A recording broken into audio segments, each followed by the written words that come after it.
Are you wondering what are all the steps that you need to take to apply to college? If so, in this video, that's exactly what I'm going to detail. We're going to start off with kind of a timeline. Now, caveat on the timeline, I get it. A lot of you are procrastinating. Totally cool. If you've procrastinated, just pick up and move as quickly as you can. I'm going to give some suggestions in terms of months, starting with the month of June before you plan to apply. And this is obviously for a fall application schedule. Even if you're applying, though, on a different schedule, if you're applying for spring admission or another timeline, you can still take all these tips and take all these bullet points to heart because they're still the steps that you have to do in order to be ready to apply and succeed at getting into college. If you haven't already, make sure you subscribe to our channel because every single bullet point that I'm going to talk about here on this list, we pretty much have a video for it. So subscribe and plug in. We also have a totally free mailing list, SupertutorTV.com/subscribe. And we have live tutors available if you're looking for tutoring or essay coaching. So be sure to check out SupertutorTV.com if you need any help in this process. All right, so June. Before applying to college, here's some ideas of things that you probably should be doing before you get ready to apply to college. The first thing is that you should be exploring your interests and figuring out what majors you're into, because at some point when you apply to college, you're going to have to check a little box and tell them what major you're planning to major in. And in some instances, you have to apply into the major that you want in order to get into college.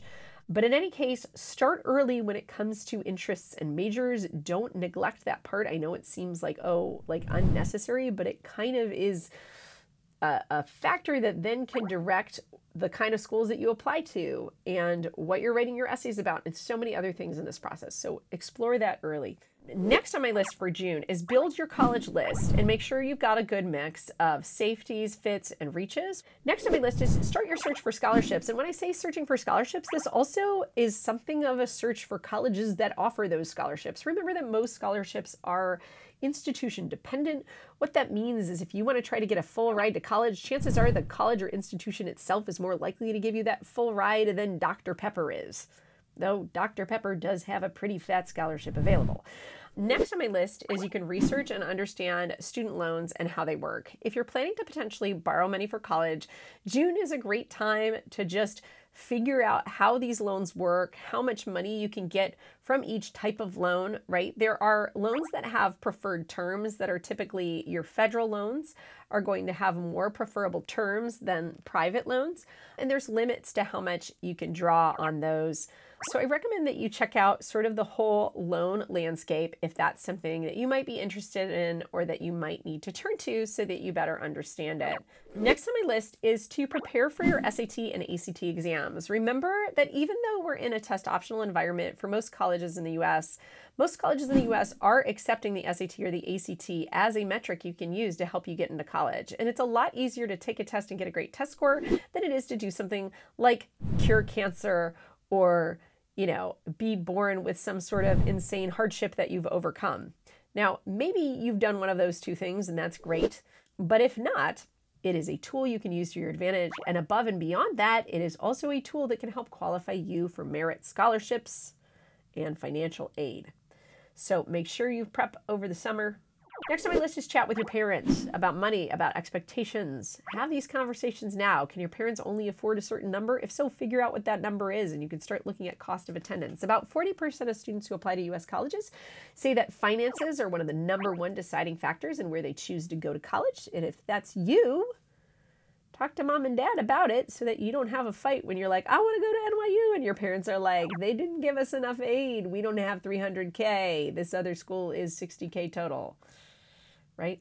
Next on my list is engage with your interests. So make sure you stay involved over the summer and even through the entire application process. What many students don't realize is even if you're turning in your applications as early as October, that doesn't mean that everything's over and that colleges won't consider anything else down the line.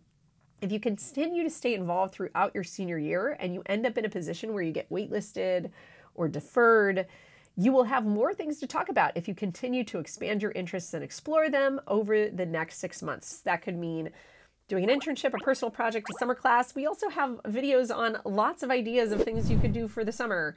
So check those out if you're not sure how you can explore your interests. The last thing that I want you to do sort of early in the summer is to understand your sort of plan B or plan C. I want you to check out community college options, as well as sort of really safety school options. Community college, guys, is an awesome opportunity. It can be super affordable, and then there's potentially a transfer plan. So I want you to think through that potential option, even if at first you think, oh no, I want the 4-year college experience. You may end up, in 9 months realizing that you didn't get into the schools that you wanted to get into, and you might have a better chance of transferring into those schools you want to graduate from if you go to community college rather than go to a different 4-year institution and then try to transfer. Sometimes it's easier to transfer from a community college. And I know it's kind of counterintuitive in some ways, but I recommend that you understand that process, because oftentimes in the college process, admissions process, you can only control so much. But if you understand everything that's out there, that's going to help you get to the outcome that you eventually want. Okay, let's move on to July. July is a great time to take the ACT. The ACT is given in most states in the country during the month of July, and it's one of my favorite test dates because you can study during the summer. Make sure you sign up early though, because slots tend to fill fast. Next on my list is you can start your college essays and personal statement. I realize that most college applications don't open or drop until August 1st at the earliest, and some may not even open until November, like the University of California system. But just because the official application isn't open doesn't mean that you can't start on your essays. You totally can. Most schools, most years, recycle the essay prompts from the previous year. And if essay prompts do shift, the shift is usually minimal. And the shift is usually not on every single essay prompt. And most of the time when I'm working with students, if you've written a good essay, you will find somewhere to push, pull, or recycle the material that you've come up with if it's really a great story. So don't worry too much about the fact that the essays could minimally change from year to year. Get started writing now, and then once the prompts come out, you can adjust things. But much better to be on top of things early. Next on my list, make an application timeline or spreadsheet. I'm going to give you guys an example spreadsheet that you can download, because everybody loves templates. And you can find that on the blog that goes with this video. You can find the link to that blog in the description below this video. In that spreadsheet, I want you to put a list of all the schools that you're applying to. Then I want you to put all of the essay prompts that you need to write. Then I want you to detail if there's any supplemental information. For example, do you need to do some sort of video? Do you need to sign up for interviews? Is there a deadline for a fine arts submission? Are there any additional materials that you need to send in? I also want you to put any important dates. That could be a priority deadline. It could be an early action deadline if you're considering early action there. It could be the final deadline. It could be the housing deadline if there's a deadline that you need to apply to by in order to get housing there. And then finally, after you've kind of made that spreadsheet, I want you to start to prioritize and put dates on your calendar for when you plan to finish your applications to each of these schools. And I want you to prioritize schools that have rolling admission or early action or early decision, because it's always good to try to get some responses back early so that you're less stressed in this whole process and you know you got in somewhere, right? Okay, next on my list is August.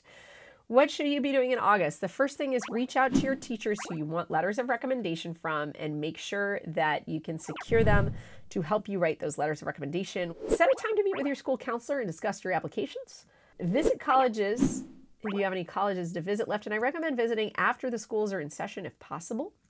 Next on my list is take the SAT. One of my favorite SAT test dates is the end of August because, again, you can ramp in with lots of summer study and be super prepared, and you don't have school hanging over your head for quite as long as you would for other SAT test dates. Next up is start to fill out the Common App and definitely fill out all the activities section. All of the easy peasy stuff that is in the essays, get at least all of that filled out and get all your colleges lined up in there. Next up is finalize your essays. Once the prompts drop on August 1st, it's time to finalize them, show them to a friend. I have lots of videos on working on your essays, so you can check out tips there. In September, you're going to retake the SAT or ACT if necessary, and you can start to apply to colleges once September hits, especially any colleges with rolling admissions, because those schools are going to let you know soon. Also, any large state universities or universities that offer merit scholarships, I recommend you apply earlier rather than later. In October, finally, at the beginning of October, the FAFSA opens. So if you're looking at scholarships or financial aid, it's a good time to fill that out as early and quickly as possible. And again, finish any of your early applications, ED, EA, rolling application deadlines. I recommend trying to get all those in by the end of October at the latest, and then continue to apply and turn in all your applications until all your deadlines come up on the calendar. And by early January, hopefully you will be sitting pretty and just waiting for your applications to come back. Finally, by May 1st, after you get all those decisions back, you put down your deposit, you make a decision, and there you have it. If you get waitlisted, if you get deferred, there's also some things that you can do in those cases. Again, I have videos on those when you get to those steps, but that's basically the critical mass of your college application checklist and calendar. I hope you guys enjoyed this video and found it helpful. If so, please give it a thumbs up, subscribe to our channel if you haven't yet. Good luck in this process, and remember, you are more important than where you go. And as long as you are making the effort, and as long as you are trying your hardest, no matter what happens, you've got this, and you have a bright future ahead of you. Thanks, guys, for watching, and I'll see you next time. Bye-bye.